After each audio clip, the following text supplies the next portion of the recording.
So, welcome to Remarkable Ideas for Remarkable Change. I'm Tim Nash, your host, and with me today is Katrin Grunwald. So, Katrin, good morning. Thanks for being with us. Yes, hi everyone. How are you doing on this Friday morning, Katrin?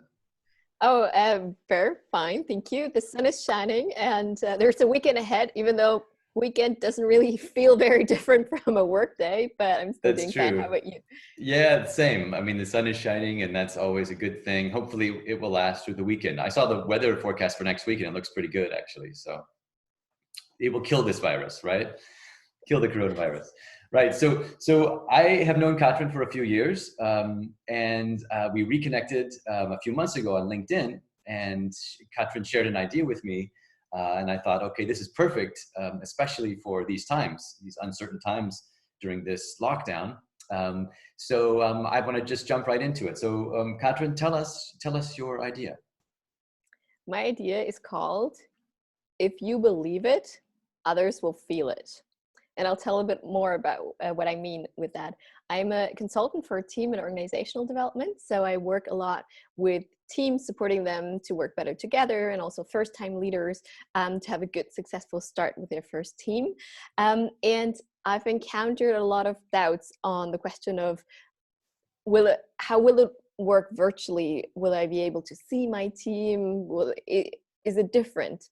And that's where the if you believe it, others will feel it comes in. Right. Okay. So this is remarkable because it's new for a lot of people, including me. What do you think makes it remarkable, other than the fact that it's virtual and not face to face? Exactly. I think it's remarkable because it shows that each person, if you're now leading virtually and it's the first time, you have a lot in your hands to actually make it work.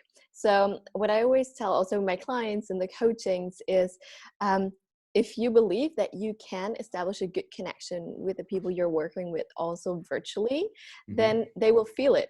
If you have doubts about it, will it work?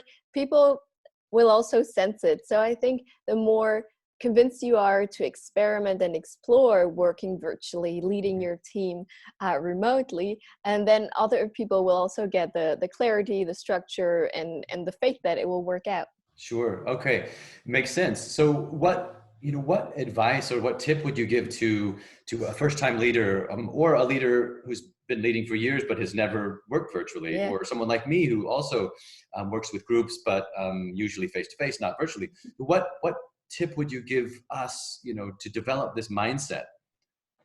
I would suggest to start exploring. So to take it really in a playful way, because sometimes technology can be new, it can be frightening, whatever feelings people might have. But if you take it from okay, I will dive in, I will have a look, I'll experiment, and I don't need to maybe try it at the workplace first. I ask my kids, can we do a call? Because, for example, there's functions. I use Zoom when I do also virtual team events.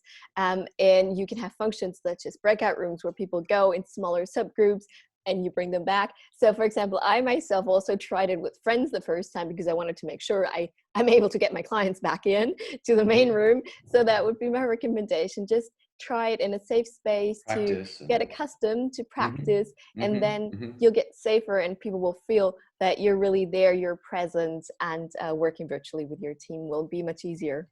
Right. Okay. Well, that's great advice, Katrin. Thank you for sharing that with us, and I wish you a nice sunny Friday and a good weekend. And we'll talk again soon. So thanks for your time.